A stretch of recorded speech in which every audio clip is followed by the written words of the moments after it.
प्रणाम। बहुत स्वागत है उस कार्यक्रम में जिसका नाम है हे प्रभु आनंद दाता।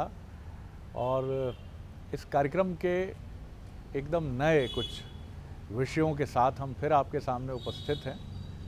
कार्यक्रम आप निरंतर देख ही रहे हैं, आपकी प्रतिक्रियाएं भी हमको मिल रही हैं। इन बीच में भागवत कथा के प्रयोजन से अपने गृह क्षेत्र, अपने गृह गांव, हमारे विद्वान वक्ता वहाँ गए और एक बहुत ही भव्य, मन को छू लेने वाली प्रस्तुति के साथ प्रभु का स्मरण, भागवत कथा और एक बहुत स्नेहिल भाव, क्योंकि दिवंगत पिता स्मृतियों में कौंधते रहे।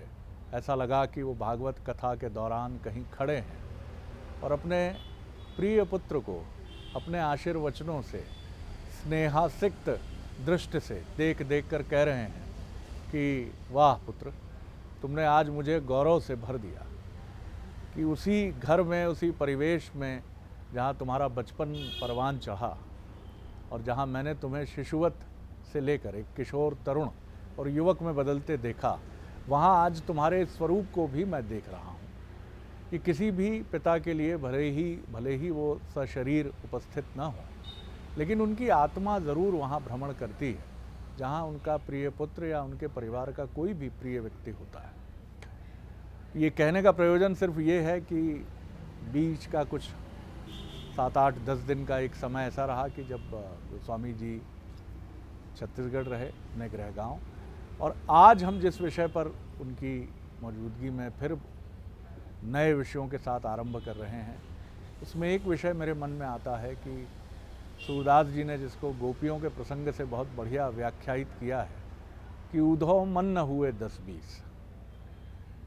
अब हमारा मन भी देखिए ना, कई बार हम कहते हैं कि कोई कहता है ऑफिस में मन नहीं लग रहा है, पत्नी पूछ लेती है घर में कि आजकल विचलित और खिन्न नज़र आते हो, तब भी आप कहते हैं मन नहीं लग रहा है। बच्चे के साथ मनोरंजन के लिए पार्क गए हैं या मॉल में गए हैं या सिनेमा हॉल में हैं, वहाँ भी बेटा पूछ लेता है, तरुण पुत्र पुत्री, पिताजी कुछ विचलित दिख रहे हैं, माताजी कुछ परेशान दिख रही हैं, या युवा हो, कोई भी हो, वो यही कहता है मन नहीं लग रहा।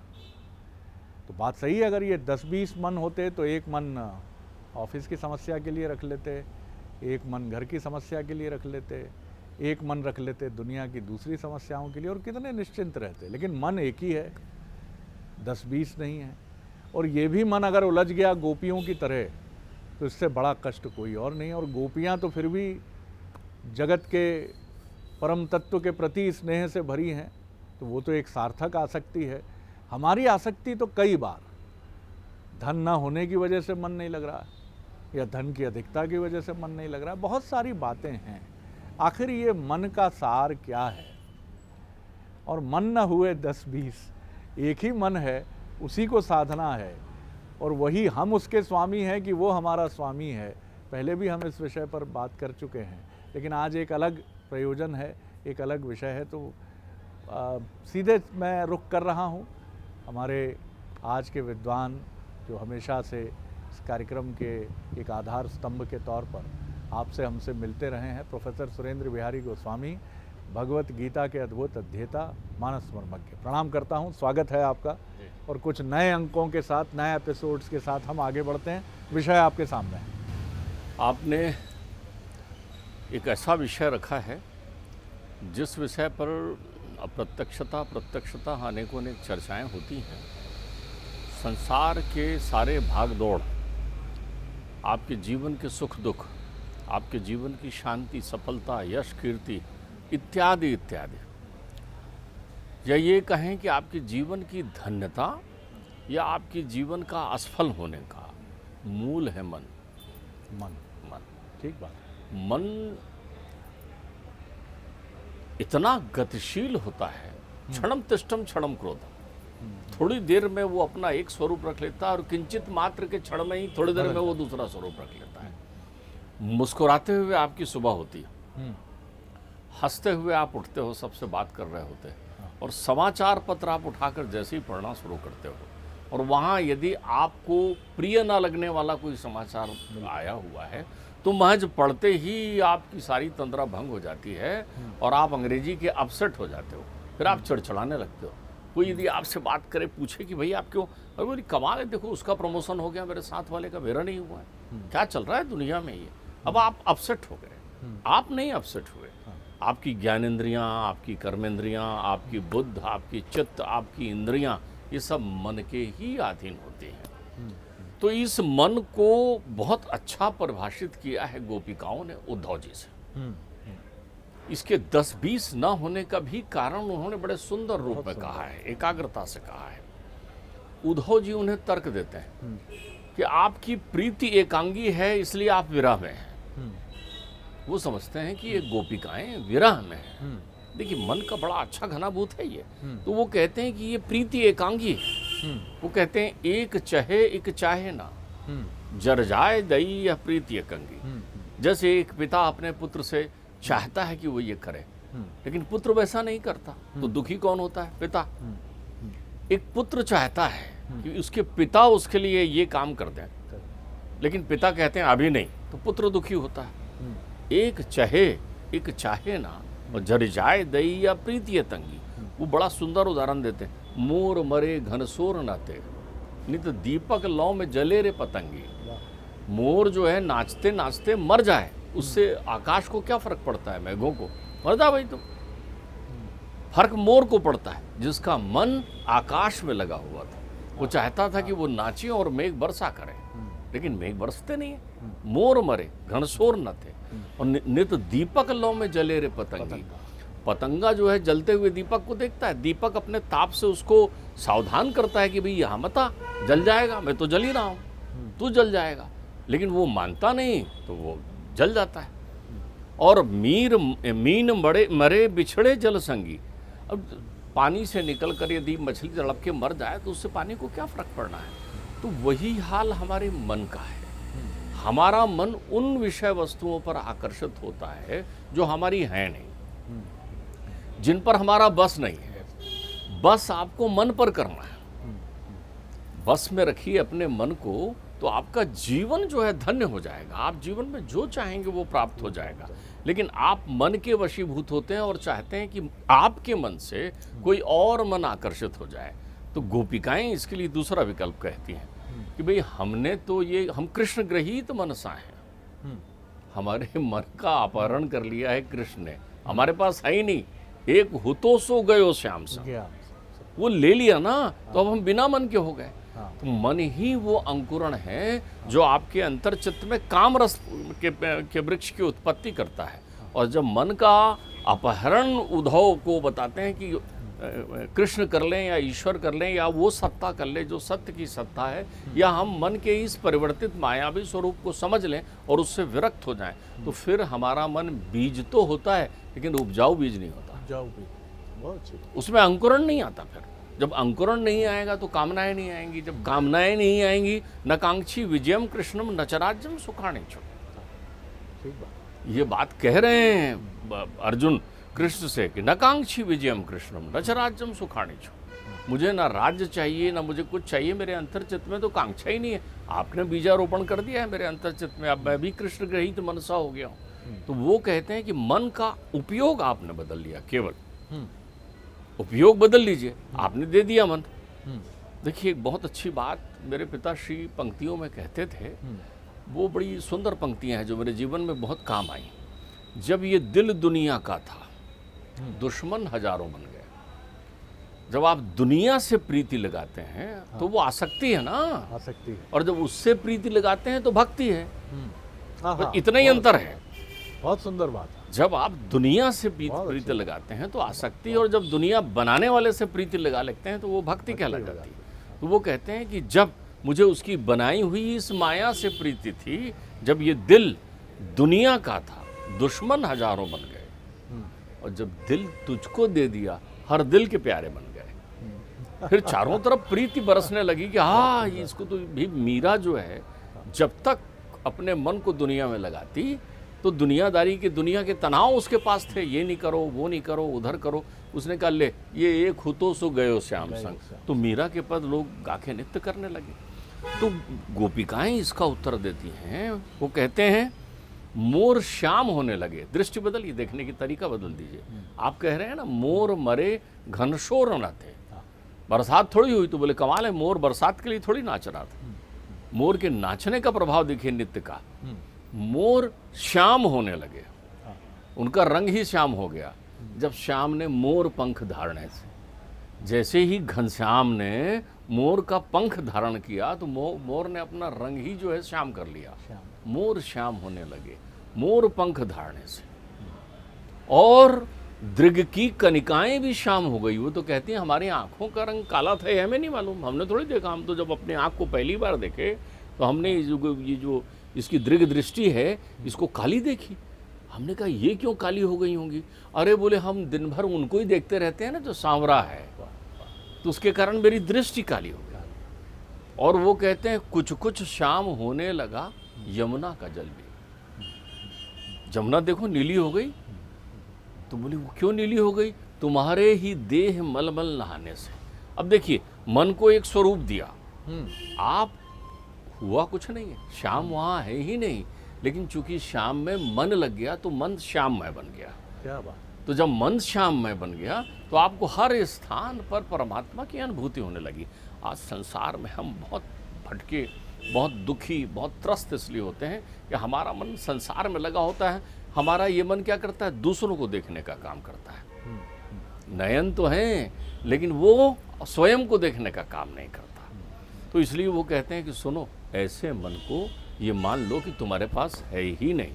तो वो कहते हैं उद्धव जी आप मुझे बताइए, आप तो इतने बड़े ज्ञानी हैं और पढ़े लिखे हैं, आप आए हमारे पास में, हमने कभी कोई चिट्ठी भेजी क्या श्याम सुंदर को कि हमको तुम्हारी याद आती? बोले नहीं नहीं, आपने तो कोई पाती नहीं भेजी। पाती किसने भेजी? बोले उनने। बोले क्यों भेजी है मालूम? हमारा मन उनके पास है, तो उनको मालूम है कि हमारे मन में क्या है। मनमना भव मद्भक्तो, आप समर्पित करिए ना। तो हम सबसे पहले, यदि आपको मन अपने पास रखना है तो भी अच्छी विधा है, 10-20 नहीं है, लेकिन इतना गतिशील मन है तो फिर आप उस मन को उस व्यवस्था में लाइए, उस प्रकार का संयम करिए। सवेरे उठते ही इतने सुंदर तंद्रा में आप उठे थे, पेपर क्यों पढ़ रहे हैं? बिल्कुल बिल्कुल। आपकी बात से ये सूत्र बहुत सुंदर अब तक की चर्चा में जो उभर कर सामने आया है। आसक्ति पीड़ा देती है। संसार से आसक्ति, जैसा पूज्य पिताश्री कहते थे कि जब तक संसार में मन रमा था तब तक पीड़ाएं थीं, कष्ट था, और जब उसमें मन रम गया परमपिता परमेश्वर में तो पूरी दुनिया मुझसे प्रेम करने लगी। तो यहाँ भी देखिए कितनी सुंदर बात है कि गोपियाँ आसक्ति में नहीं है, भक्ति में है। वो भक्ति भी ऐसी अद्भुत है कि उन्हें पूरी प्रकृति, अपना व्यक्तित्व, एक जगह तो वो ये भी कहती हैं कि हमारा शीश ही नहीं रहा है, लेकिन कृष्ण से मिलने के लिए ये धड़ हम सैकड़ों वर्षों तक सुरक्षित रख सकते हैं, प्राण उसमें रखकर। अब ये भक्ति का चरम उदाहरण है, जहाँ ऊधव जैसा विद्वान जो अद्वैत की प्रतिस्थापना का मूर्ति मंत्र प्रतीक है, वो भी स्तब्ध खड़ा रहता है कि मैं इन प्रेम में डूबी विरहाकुल गोपियों से क्या कहूँ। जी देखिए एक बात और आप समझ लें जी। उद्धव को बहुत सारे लोग सहज रूप से पहले भक्त समझ लेते हैं। जी उद्धव कौन है पहले आप समझ लीजिए। ये बिल्कुल ठीक बात है। उद्धव कृष्ण के परम मित्र हैं सबसे पहले। सबसे पहले वो भी किशोर कृष्ण के, जो विद्या अध्ययन करके अवंतिकापुरी से आए हैं जी। और उद्धव उनकी मित्रता है, मतलब उनके वो युवा मित्र हैं। युवा बोलचाल की भाषा में वो फ्रेंड जिनके साथ हाथ में हाथ डाल करके आप घूमते हैं और गप्पे करते हैं। तभी तो वो कहते हैं कि उद्धव ब्रज बिसरत नाही, वो कुंज गली, वो गोपिकाओं की, गोप वधु की बाह पकड़कर घूमना, वो यशोदा का वो दुखी होते हैं। तो उद्धव ज्ञानी मित्र हैं। ज्ञानी कौन से हैं? बृहस्पति भी अपनी कन्या उद्धव के साथ ब्याहना चाहते हैं। बृहस्पति के शिष्य हैं उद्धव, परम ज्ञानी। मतलब ज्ञान में वो बृहस्पति से कहीं कम नहीं है। जो देवताओं के गुरु हैं वो उद्धव है। वाह। तो जब वो कहते हैं कि ये तुम्हारी उदासी ठीक नहीं है, तुम्हें तो जो है विरक्त रहना चाहिए, ये क्या तुमने मोह पाल लिया है? तो मेरे परमात्मा देखते हैं कितना सुंदर मीठे पानी का समुद्र है, परमात्मा का ध्यान जाता है। ज्ञान मीठे पानी का समुद्र है। वाह वाह। मीठे पानी का समुद्र, निर्मल जल, शीतल मान सरोवर का जल है ज्ञान। गंगोत्री से निकला सीधा जल होता है ज्ञान। ज्ञान की एक ही परिभाषा है, जो ये जान जाता है कि मैं शरीर नहीं हूँ, मैं अनादि अखंड अभेद आत्मा हूँ और मरना शरीर को है, मुझे नहीं, वो ज्ञानी हो जाता है। बस इतनी परिभाषा है। ज्ञान क्या है? जो ये जान जाता है कि पंचभूतों से बना शरीर मैं नहीं हूँ, तो वो विरक्त हो जाता है, वैरागी हो जाता है। तो अब उद्धव ज्ञान के चरम पर हैं, ज्ञान शिरोमणि है उद्धव। तो वो देखते हैं इतना दिव्य ज्ञान उद्धव का, तो उनको लगता है लेकिन ये ऐसा समुद्र है जिसमें लहर नहीं है। देखिए, मन बड़ा काम का होता है, मन ही लहरें लेता है। मन ही लहरें लेता है। मन की लहरों में ही हम जो है सुख दुख की अनुभूति करते हैं, एक हिलोरें आती है। उन्होंने कहा इस समुद्र में चूंकि ये परम ज्ञानी हो गया है, तो ये मन को संयमित करके रखता है, तो इसमें मन रूपी लहर नहीं उठ रही है। तो लहर क्या होता है? भक्ति कहाँ रहती है? मन में। तो उसने कहा कितना अच्छा हो कि इसको भक्ति की लहर मिल जाए। तो उसे पता दे देते हैं चिट्ठी लिख के कि गोपिकाओं के पास जाओ, उनको ये समझा के आओ। तो उद्धव समझाने गए हैं गोपियों को, ध्यान रखिएगा, गुरु बनाने नहीं गए हैं। और वहाँ से जो समझ कर आते हैं तो उद्धव बावले होकर आते हैं, वो तो जमीन पर लौटते रहते हैं। उद्धव ही एक ऐसे प्राणी हैं जिन्होंने विश्व का अद्भुत नमस्कार और प्रणाम किया हुआ है। उद्धव कहते हैं कि हे परमात्मा, यदि आप मुझ पर प्रसन्न हैं यदि आप, तो मुझे एक ऐसा जीवन दीजिए। क्या जीवन? वो प्रणाम करते हुए कहते हैं गोपिकाओं को प्रणाम नहीं करते, गोपिकाओं की गाई हुई गीता को प्रणाम नहीं करते, भगवान को प्रणाम नहीं करते। वो कहते हैं ये जो गोपिकाएं हैं ना, इनके चरणों में जो रज लगा हुआ है, रज का कण, मैं उसको प्रणाम करता हूँ। क्या बात है। वो उन रज कण को प्रणाम करते हैं कि ओहो, तो मुझे यही जन्म दीजिए कि मैं इस यहाँ पर जो है लता पुष्प इत्यादि बन जाऊँ, यहीं रहूँ, यहाँ रहूँगा तो मैं नित्य इन गोपिकाओं की गाई हुई गीता को सुनूंगा। तो गोपिकाओं की गीता और गीत को सुनना चाहते हैं। वाह वाह। क्यों? कहते हैं इनके पास मन नहीं है, और मैंने मन ले रखा था ना, तो दुनिया के सारे विकार मेरे अंतर चिंतन में आ गए थे। वो कहते हैं मैं मन समर्पित करना चाहता हूँ। तो हमारे जीवन में हम अपना मन जो लेते हैं, बहुत सुंदर बात है। तो हमारा अंतर मन दो वहाँ आ सकते हैं जी। उसी मन में विषय रूपी विष रहता है, और उसी मन में भक्ति रूपी अमृत रख सकते हैं आप। अब मन रूपी पात्र में आपको क्या रखना है? क्या? यदि भक्ति का अमृत रखना है, भक्ति का मैं फिर से अर्थ कर दूं, हमारे खासकर युवा बच्चों को बता दूं कि मेरे भक्ति का अर्थ बिल्कुल भी ऐसा हाथ जोड़ के परमात्मा का ध्यान करना नहीं है। और जब मैं कहूं कि वो एक हुतो सो गयो श्याम संग, तो श्याम आप वो नंदलाल को मत समझिए बिल्कुल कि नंद के गोपाल ही श्याम है। वो जो आपकी आसक्ति को लेना चाहें, वो जिनको देखकर आपका मन निर्मल हो जाए, वो जिनको देखकर आप महाभारत के युद्ध में गीता का संवाद सुनने की क्षमता रखने लगें, वो जो आपको पुरुषार्थ के पथ पर चला रहे हों, वो जो आपको सत्संग दे रहे हों, कुसंगति से मुक्त करा रहे हों, वो श्याम है। बहुत सुंदर बात है। तो जो भी आपके जीवन में ऐसा श्याम है, दे दो मन उसको। और कभी निकलिए, हम भी बड़े अपने को स्वयं को ज्ञानी समझते हैं। उद्धव तो वास्तविक ज्ञानी थे। बड़ा ज्ञानवर्धन हुआ कि गुरु बृहस्पति उनको अपनी कन्या ब्याहना चाहते थे। यानी आप विद्वता की उनकी सीमा को या उनकी श्रेष्ठता को बहुत अच्छे से समझ सकते हैं। लेकिन उद्धव वहाँ जाकर भक्ति में ऐसा गोते लगाते हैं, जैसा बहुत सुंदर कहा प्रोफेसर गोस्वामी ने, कि उद्धव विद्वान तो थे, लेकिन शायद मन में वो लहरें नहीं थी, जो लहरें भक्ति रूपी चुंबक के संपर्क में आने से या उसके आकर्षण में आने से सहज रूप से हिलोरें उठती हैं। और इसीलिए गोपियाँ उनसे उनकी चुटकी भी लेती हैं, कटाक्ष भी करती हैं। और उद्धव विद्वान हैं, समझते सब हैं, लेकिन जैसे जैसे वो भक्ति रस में डूबते चले जाते हैं, तो क्या आप देखिए कि चरम क्या है इसका। चरम ये है कि उद्धव कहते हैं कि इनके रजकण को मैं प्रणाम करना चाहता हूँ। इनके पैरों में जो धूल का एक कण है वो मेरे लिए प्रणम्य है, और इनका तो एक एक शब्द जो है वचनामृत है, गीता सदृश है। और ऐसे वचनों को और ऐसी गोपियों को मेरा प्रणाम है। एक कंक्लूडिंग आपका रिमार्क। देखिए, एक चिंतन और अपने चित्त पर आप रखिए कि गोपिकाएं सबसे पहले उद्धव का भ्रम तोड़ देती हैं। हमारे जीवन में ये अहंकार है कि हम ज्ञानी हैं, हमारे जीवन में ये अहंकार है कि मेरा मन जो सोचता है वो सबसे श्रेष्ठतम सोचता है। तो हमारा जो ये अहंकार है, उसको जब वो कहते हैं कि ये कृष्ण तो परब्रह्म हैं, तो गोपिकाएं सबसे पहले देखिए, वो नेत्र देखिए जो संसार को नहीं परमात्मा को देखता है। सूरदास के नयन देखिए, सूरदास ये बात लिख रहे हैं कि उद्धव मन न भय 10-20, वो अपने नेत्रों से देख रहे हैं। तो गोपिकाएं सबसे पहले कहती हैं कौन भगवान, तो फिर वो भंवरे को लक्ष्य करके कहती हैं कि भ्रमर को कहती हैं कि कृष्ण हमारे चोर, चोर कहती वो भगवान नहीं चोर हैं। अब उद्धव सावधान हो जाते हैं, पर ब्रह्म परमेश्वर लीलाधारी 16 कलाओं से संपन्न चतुर्भुजधारी भगवान को ये चोर कह रहे हैं। अरे तो उन्होंने ही तो चित्त चुराया है, उन्होंने ही तो मन से प्रेम का अमृत चुराया है, उन्होंने तो ही भक्ति रस को चुराया है, उन्होंने ही तो हमारा मन चुराया है। तो जब उन्होंने इतनी सहज प्रीति देखी तो बोले इसमें आडंबर ही नहीं है, इसमें ये भी नहीं है, अरे वो तो परमात्मा है तुम्हारे भीतर बैठे हुए, तुम्हें देखते हुए, तुम्हारी सहजता में, उसी बंधन में पड़कर माता पिता अधिकारी ऊंचा नीचा मान प्रतिष्ठा इन सब में आपका स्वरूप जो है वो कैसा हो जाता है, एक नाटकीय स्वरूप में आप जीवन यापन करने लगते बिल्कुल सही। तो जैसे ही आप सहज हो जाएं और जान लें कि परमात्मा तो हर पल मुझे देख रहा है, वही है, और आप प्रत्येक कर्म परमात्मा को समर्पित करते रहें और सबसे पहले मन समर्पित कर दें, आप भी उद्धव बन जाएंगे। और उद्धव अजर अमर हैं, आज भी प्रकट होते हैं, आज भी रहते हैं। बहुत सुंदर बात आपने कही है।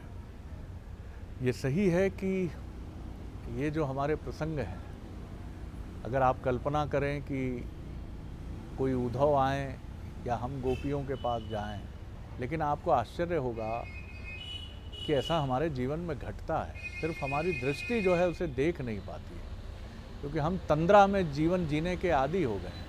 हम एक गहरी नींद में हैं जागते हुए भी।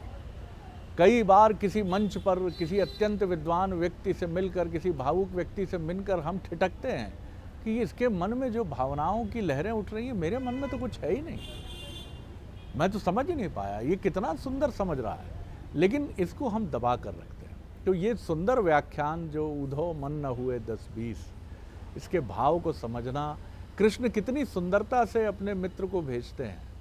मित्र सोचते हैं कि वो एक राजदूत बनकर गोपियों के भ्रम को दूर करेंगे, और भ्रम तो दूर ज्ञान का करना है। भक्ति वात्सल्य में डूबी गोपिकाएं जब विदा करती हैं उद्धव को, तो उद्धव यही सोचते हैं कि ज्ञान की अपनी सीमा है, भक्ति का तो कोई पारावार ही नहीं है। भक्ति तो क्या समुद्र स्याही बन जाए, आसमान कागज बन जाए, तब भी ना लिखा जाएगा। और इसीलिए भक्ति मार्ग ईश्वर तक पहुंचने का सबसे श्रेष्ठ, सबसे सुगम और सबसे सरल मार्ग है। और यही वजह है कि जब हम कई बार प्रोफेसर गोस्वामी जी को सुनते हैं या कोई भी ईश प्रसंग में डूबते हैं, तो कब आंखें डबडबा आती हैं और निर्मल नीर बहने लगता है, पता ही नहीं चलता है। तो डूबिए इस आनंद में, गोपियों को याद करिए और ऐसी मित्रता करिए उस परम पिता परमेश्वर से कि वो टक्कर ले तो गोपियों के प्रेम से ही ले। बहुत धन्यवाद करता हूँ आपको, बहुत प्रणाम करता हूँ आपको। बने रहिए नवीनतम कुछ और विषयों के साथ, प्रतिदिन इसी मंच पर उपस्थिति अनवरत रहेगी। प्रणाम।